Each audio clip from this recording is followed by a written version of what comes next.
আল্লাহ তাআলা বলেছেন, সুম্মা আওরাসনাল কিতাব আল্লাযীনা ইসতাফাইনা মিন ইবাদিনা,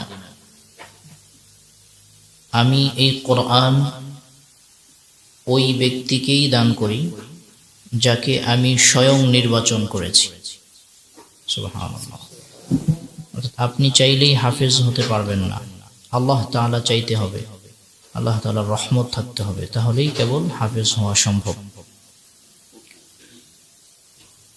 এজন্য খুব বেশি আমলের প্রতি গুরুত্ব দেয়া, তাহাজ্জুদের ইহতিমাম করা, দুআর ইহতিমাম করা, আল্লাহ তাআলার কাছে চাওয়া যে হে মহান মালিক, আমি তো এখানে আসিনি, আপনি স্বয়ং আমাকে নির্বাচন করে এনেছেন, যেহেতু এনেছেন আমাকে আপনি ইলম থেকে মাহরুম করবেন না, আমাকে আপনি ইলমে লাদুন্নি দান করুন। আসলে যোগ্য ওস্তাদ পাওয়া এটা একটা বড় ভাগ্যের বিষয়। দেখেন, আল্লামা ইবনে সিরিন সহিহ মুসলিম শরীফের মুকদ্দমায় বলেছেন, ইন্না হাযাল ইলমা দীনুন ফানজুরু আম্মান তাখুযুনা দীনাকুম। এই যে ইলম শিখছেন এটা দ্বীন, কার কাছ থেকে শিখছেন ওই ব্যক্তিকে নির্বাচন করুন। তো এজন্য সর্বপ্রথম কাজ হচ্ছে ওস্তাদ নির্বাচন করা, কার কাছ থেকে আমি ইলম শিখব। কারণ আম গাছে আম হয়, তেঁতুল গাছে কখনো আম হয় না। ওস্তাদ যেমন হবে, গাছ যেমন হবে, ফল কি হবে ওই রকম হবে। তো ওস্তাদ যেমন হবে, ছাত্র ওইভাবে গড়ে উঠবে।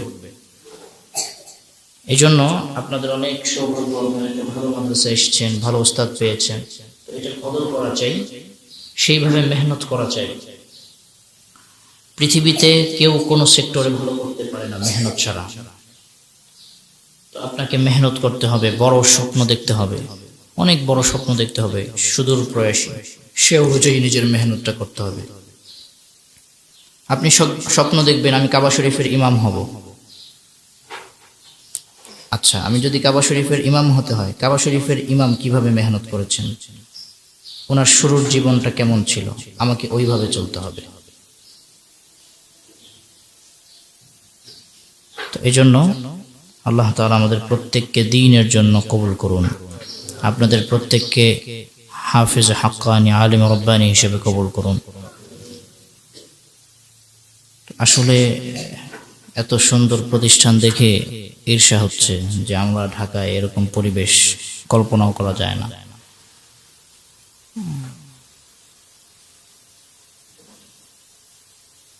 একটু বলি, বিশ্বাস করবেন কিনা জানি না, আমি তো তাহফিজুল কোরআন ওয়াস সুন্নাহ মাদ্রাসায় পড়েছি, এখন প্রায় ১৫০০ ছাত্র। কি সুন্দর পরিবেশ। কিন্তু আমি যখন পড়েছি, এমনও দিন হয়েছে রাতে ঘুমিয়েছি, সকালবেলা উঠে দেখেছি যে আমি তো গোসল করেই ফেলছি, আবার আমার সিট পুরো ভিজে গেছে। পানি কি ড্রেনের পানি, ময়লা পানি।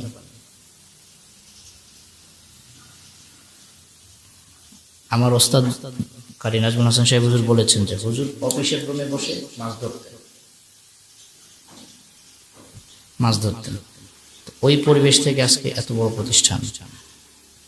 আলহামদুলিল্লাহ, আপনাদের শুরুটা যেমন সুন্দর, আল্লাহ তাআলা যেন এই প্রতিষ্ঠানকে একদিন সারা বিশ্বের মাঝে একটি আলোকময় প্রতিষ্ঠান হিসেবে কবুল করেন। সেই হিসেবে যারা এটার সাথে যেভাবে সম্পৃক্ত আছেন, মাদ্রাসার পরিচালক, মাদ্রাসার স্টাফ, ওস্তাদ, ছাত্র, আল্লাহ তাআলা সবাইকে কবুল করুন। এবং মানে এটাকে আমি নিজের প্রতিষ্ঠান মনে করি। উনি মনে না করলেও আমি করব, আর আপনারা আমাকে নিষেধ করলেও আমি আসবো। ঠিক আছে ইনশাআল্লাহ। তো দোয়া করবেন সবাই আমার জন্য, ঠিক আছে ইনশাআল্লাহ। আচ্ছা, আল্লাহ আপনাদের কবুল করুন। সুবহানাল্লাহ।